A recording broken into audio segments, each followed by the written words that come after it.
What is the creepiest glitch you've experienced in real life? Was taking the train home one afternoon and an old man was sitting a row ahead of me. He turned around and asked for directions to the hospital, and I told him which stop to get off at. Eventually, his stop arrives, and he gets up to leave, but before he exits he turned and said, "Thank you, I'll see you later." I said, "Yeah, no problem," and again he said, "I'll see you later," and he looked me right in the eye. I said, "Sure, see ya," and he got off the train and hobbled away with his cane.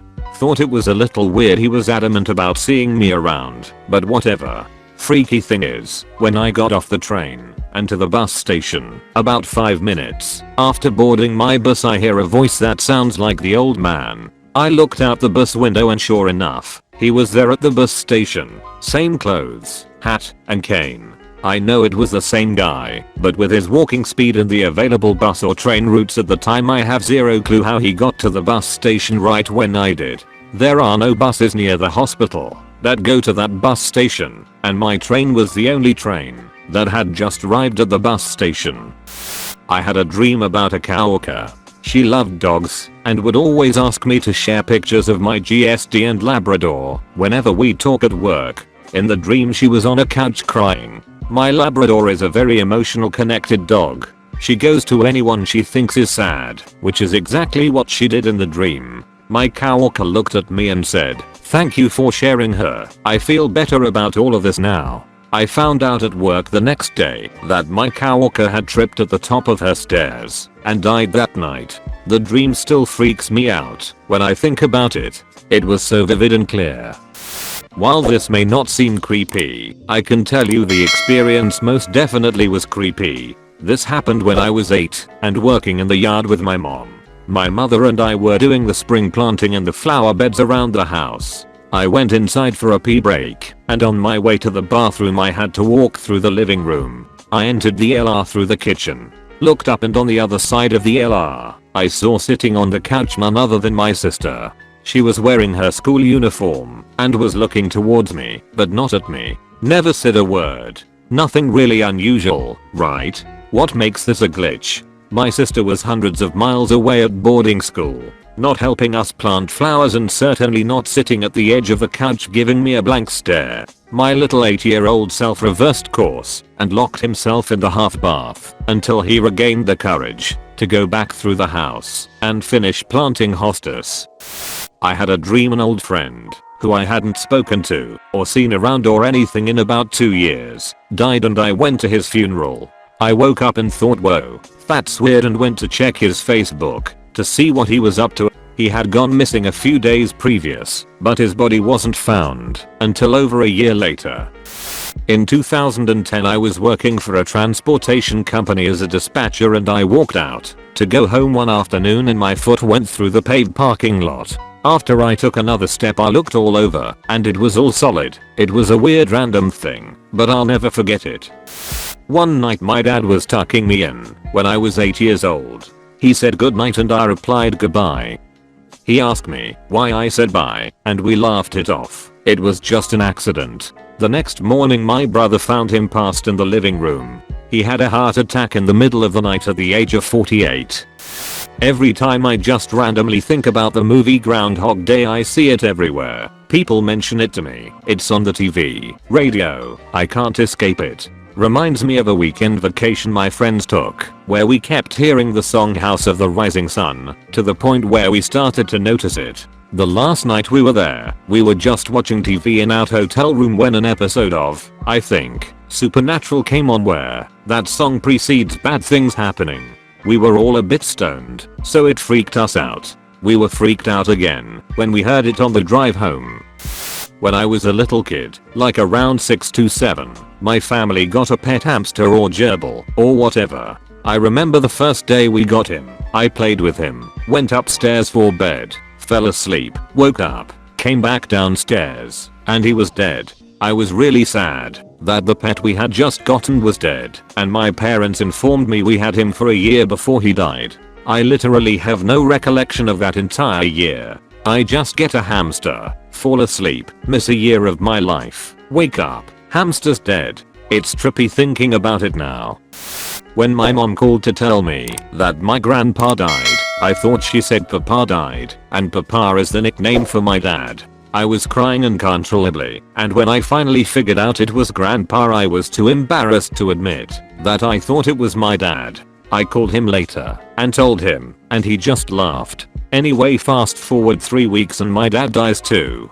Part of me thinks mishearing her was the universe preparing me to lose him. It was weird, because it was like I lost him twice, and I'm still kind of waiting for someone to tell me it was all a mistake, and it was actually someone else. Back in the mid 1990s I had a dream that I went to visit my cousin. We live in different states, and her family was sad because someone close to their family had died. It bothered me enough that I mentioned it to my wife. My wife said that I should email my cousin and ask her if everyone is okay. I sent off an email asking if everyone is okay because I had this dream, explaining the dream, but I'm probably just being silly. She emails me back the next day and says no, I'm not being silly. An uncle of her husband's had died recently and that they were very close to him. Once when I was about 14ish I got up to get ready to go to school as always. Our bathroom sink and mirror was next to the door, and as I was brushing my teeth I saw and heard my 4-year-old sister run past the bathroom through the mirror. Now mind you, there's no other way back to her room, since we only had one hallway leading to all the bedrooms, and it was past the bathroom. I went to the living room, kitchen and dining room to find her to send her back to bed, and I couldn't find her anywhere. I went to check in her room to see if she snuck past me, and she was in a deep sleep, so I knew it wasn't her immediately. I told my mom about this when she got up, and she just said, "You saw that little girl too?" Freaked me the hell out. Never saw her again, thankfully. Had a bonfire at a family member's home. They put a sheet of metal on a concrete slab, then built a bonfire on top. No one thought about what happens when you make a hot spot in the middle of a frozen concrete slab. The concrete expands with nowhere to go, so it literally explodes. I was the closest to the fire. When it exploded, I had enough time to check where the debris was going to see that I wasn't going to be hit. Look over at my mother and think I should move anyway so she doesn't freak out. So then I calmly stood up and backed away from the fire while laying down the chair I was sitting in so it would fit between my legs while I stepped backwards. At least that's what I thought. My cousin came up to me after and said he'd never seen anyone move as fast as I did. In 6th grade I called my mom to let her know my dad was about to head her way to drop my little sister and I off. Divorced parents. When she answered I said, "Mama," and my mom frantically asked my name. "Is that you?" I said yes. She asked where I was. I said Dad's house. "We are about to come home now. Just wanted to let you know. Love you, Mama." She asked me, "Who's Daddy? Where are you? Are you okay?" Obviously I was confused and just answered, "Mama, I'm fine. I'm okay. I love you. I'll see you soon." She said she loved me too, tried to get me to stay on the phone, and I just hung up. My dad later got a call and visit from the police. As it turns out, I'd accidentally dialed the number of a woman whose daughter had the same name as me and had gone missing. Everything was cleared up very quickly, but I always thought it wasn't a mistake, that I dialed the wrong number. Maybe it was that woman's daughter saying goodbye. I had a really good friend throughout high school and a few years after high school. We played football together, worked out together, and even worked together for a while. We fell out of touch when he started getting involved in drugs and other stuff I wasn't interested in. Fast forward about 3 years and I have a dream. I'm back in my high school weight room working out, and my buddy is there. I say hi, and we are catching up, just talking and having a good time. This goes on for a bit, and then he tells me he has to go. I ask him to stay longer because I miss him and want to keep talking. He says, "I'm sorry, I can't. I have to go now. I'll see you later." And he left. I was then woken up to the sound of my phone ringing, and it was my mom. I answer it, and she asks if I had heard what happened. I asked what she was talking about, and she told me that my buddy had died last night. I was in shock. Apparently my mom heard from his mom that morning, and the first thing she did was call me. He had overdosed on drugs at his parents' house about 5 minutes from where I was living, and it likely happened while I was asleep. I like to tell myself that he was just stopping by to say goodbye to me and give me some closure since we hadn't spoken since our falling out. He was the first real close friend that I lost. Unfortunately, he wasn't the last. Make sure to subscribe to our channel and hit the notification bell. Let us know your thoughts on this topic. See you soon.